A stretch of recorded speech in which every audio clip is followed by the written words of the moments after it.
It's 10 a.m. on the East Coast, 7 a.m. out west. Hot, sticky, and soupy air hanging around through the weekend for millions of Americans from the Midwest to the Mid-Atlantic this weekend. The National Weather Service warns the combination of heat and humidity makes temperatures feel like they are above 100 degrees in many areas. It is also wreaking havoc on some critical public transit infrastructure. In the Northeast, commuters were stuck in sweltering heat after a brush fire and a separate circuit breaker problem suspended Amtrak and New Jersey Transit trains between Philadelphia and Connecticut. And in the nation's capital, the metro is under a system-wide restriction for above-ground trains due to the high temperatures and the heat possibly expanding the tracks. Scott MacFarlane is in Boyd's, Maryland this morning, just north of Washington, where people are looking for any way to cool off. Near the monuments on the National Mall, this weekend could make a different type of history. We might not do anything outside. Washington, D.C. faces the risk of record temperatures during a busy tourist season. Just trying to squeeze stuff in without, going insane from the heat. Anthony Parenti is visiting from Rhode Island with his kids. Using the cooling towels, got a bunch of water.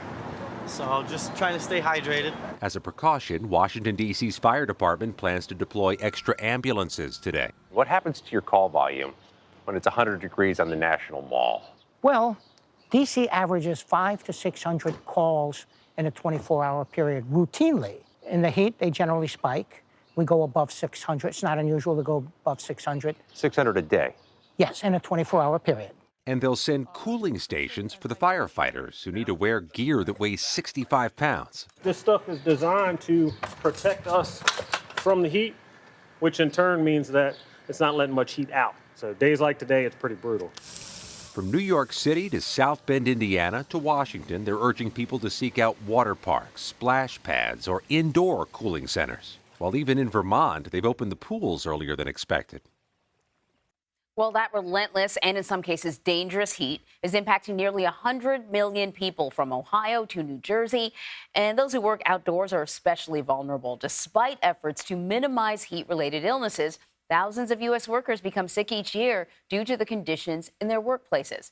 So for more on how to stay safe in the heat, I'm joined by Doug Parker, who is an assistant secretary for the Occupational Safety and Health Administration, commonly known as OSHA. So thank you so much for joining us. I know OSHA has really been working on implementing guidelines for outdoor workers. What are some of the common indoor-outdoor jobs where workers are exposed to dangerous heat?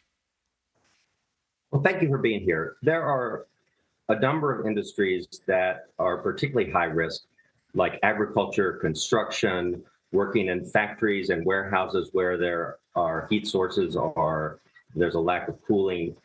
Certain processes like canneries and things like that. But really, workers in a wide range of industries are susceptible to heat illness if they're overexposed and overexerted, especially if they're not used to working in the heat. And as I understand it, kind of almost the most dangerous time is kind of the first few days when the heat is the most intense. 70% of outdoor fatalities occur in the first few days of working in hot environments. Is that because people just aren't acclimatized to it, or they're, I guess, not remembering to sort of take the precautions that they need to?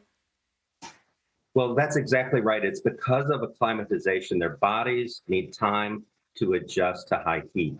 It's especially important that employers make employees aware of that and have processes to ensure that workers can acclimatize, that they're trained, that they have access to water, that they're reminded to drink plenty of water, get rest, water, shade, and take breaks, and that they know the symptoms of heat illness so they can watch their own bodies and watch out for each other. So I'm trying to recall, I feel like the last time we were kind of dealing with intense heat, and I'm not sure if it was last summer or the summer before, the real conversation started to happen, and OSHA was part of it, about what the responsibility is for employers. We understand that, there's an expectation for outdoor workers. They've got to, get the job done. But increasingly, these are becoming really unsafe conditions. And there's no sort of like giving someone more water. Like just sheer numbers, the time spent outside makes it dangerous. What is the responsibility now of employers to make sure that their employees are working in a safe environment if that environment is outside in triple-digit temperatures? Well, I'm actually here in Austin, Texas today, talking to workers about their experiences with employers who have failed to provide the protections that they needed. So that's a really timely question. Employers have a responsibility under federal law to provide employees with a safe and healthy workplace.